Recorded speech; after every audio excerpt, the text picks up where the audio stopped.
بسم الله الرحمن الرحيم. السلام عليكم ورحمة الله وبركاته. أهلا بكل متابعينا الغاليين، أهلا بكم النهاردة إن شاء الله.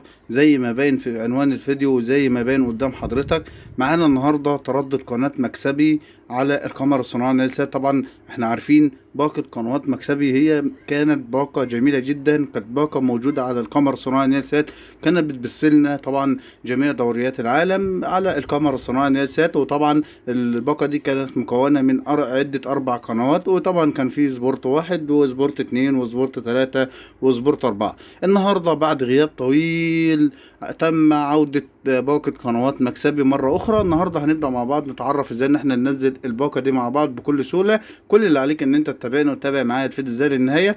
لو لسه ما عملتش لايك انزل اعمل لايك واشترك معايا في القناة، واهم حاجة انت تعمل مشاركة الفيديو ده عشان يوصل لكل مشاهدينا الكرام. اول حاجة نبدأ نخش على المنيو، وبعد كده بنروح على حاجة اسمها التركيب، ومن التركيب بنختار طبعا نضغط اوكي. هنختار حاجة اسمها قائمة الترددات. من قائمة الترددات هنروح على كلمة اضافة باللون الاحمر او كلمة زيادة، وبعد كده ببدأ اكتب التردد وهو 11637. 11637 عمودي معدل ترميز 27500.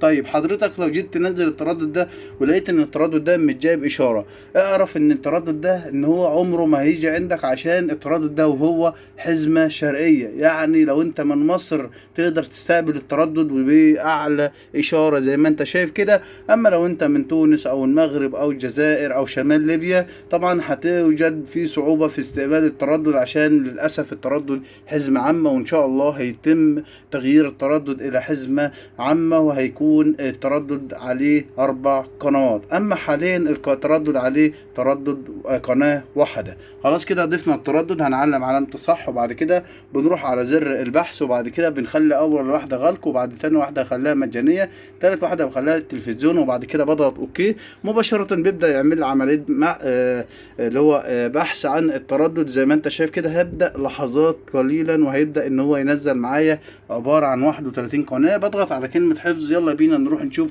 القناة بعد ما نزلت على الريسيفر.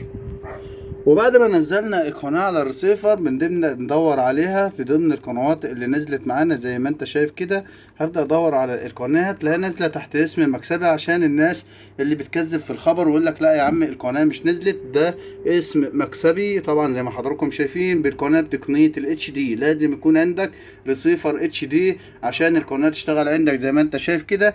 عشان الناس اللي تقول لي ان التردد مش موجود او القناة مش موجودة، ببدأ اضغط على القناة، وبعد كده تظهر معانا قناة مكسبي مرة أخرى زي ما أنت شايف كده، والتردد 11637 عمود على 27500. وهنا بقول لك قريبا. وطبعا دي أول قناة نزلت معانا، وإن شاء الله هيكون في 3 قنوات غير اللي نزلت معانا ديت. وإن شاء الله أول ما يبدأ إن أنا أنزل القنوات هعمل فيديو عنها إن شاء الله، وكده يبقى وصلنا لنهاية حلقتنا. وإن شاء الله كده انتظرونا في كل ما هو جديد وحصري. أشوفكم في رعاية الله، والسلام عليكم ورحمة الله وبركاته.